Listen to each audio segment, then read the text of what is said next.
26 जनवरी को भारत अपना 77वां गणतंत्र दिवस मना रहा है। इस दौरान कर्तव्य पथ पर राष्ट्रपति द्रौपदी मुर्मू ने झंडा फहराया।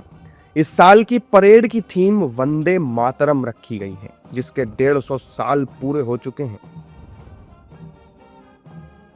गणतंत्र दिवस की परेड में यूरोपीय परिषद के अध्यक्ष एंटोनियो कोस्टा और यूरोपीय आयोग की अध्यक्ष उर्सुला वॉन डेर मुख्य अतिथि रहीं।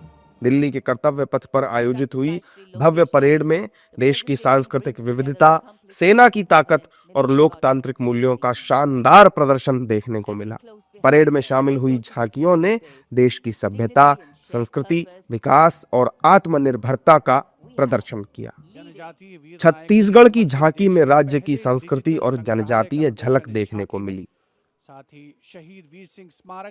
इसके बाद गृह मंत्रालय की झांकी आई, जिसका नाम रखा गया दंड से न्याय।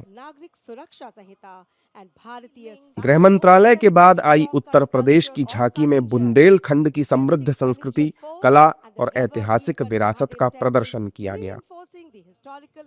उत्तर प्रदेश की झांकी के बाद आई नागालैंड की झांकी, जिसमें हॉर्नबिल महोत्सव को सांस्कृतिक विरासत, पर्यटन और सामुदायिक आत्मनिर्भरता के जीवंत उत्सव के रूप में दर्शाया गया।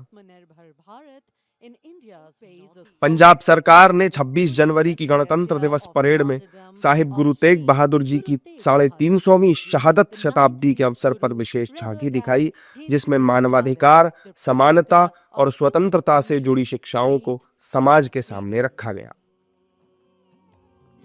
गणतंत्र दिवस परेड में केरल की झांकी में पहली जल मेट्रो और 100% डिजिटल लिटरेसी दिखाई गई।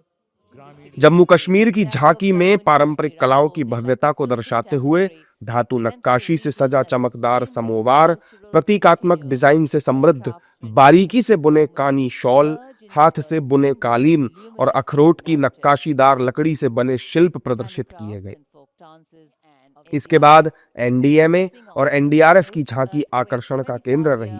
ये झांकी 26 जनवरी 2001 के भीषण भुज भूकंप की 25वीं वर्षगांठ पर आपदा प्रबंधन में भारत की प्रगति को समर्पित थी।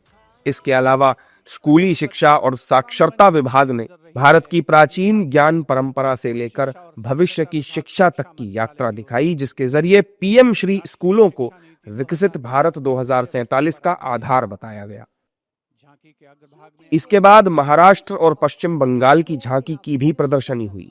वहीं दिल्ली के कर्तव्य पथ पर परेड में संस्कृति मंत्रालय की झांकी ने सबका ध्यान खींचा। झांकी का थीम था वंदे मातरम के 150 साल, जिसमें भारत की सांस्कृतिक विरासत, स्वतंत्रता संग्राम और राष्ट्रीय उत्सव की झलक दिखाई गई। इन झांकियों के बाद वंदे मातरम गीत पर एक शानदार प्रस्तुति दी गई, जहां हर राज्य की ओर से प्रस्तुति दी गई। कई कलाकारों ने नृत्य किया और अवसर को और महत्वपूर्ण बना दिया। आपको बताएं तो 26 जनवरी 1950 को भारतीय संविधान के लागू होने की वर्षगांठ के तौर पर मनाया जाता है। इसी संविधान ने भारत को एक संप्रभु और लोकतांत्रिक गणराज्य का स्वरूप दिया।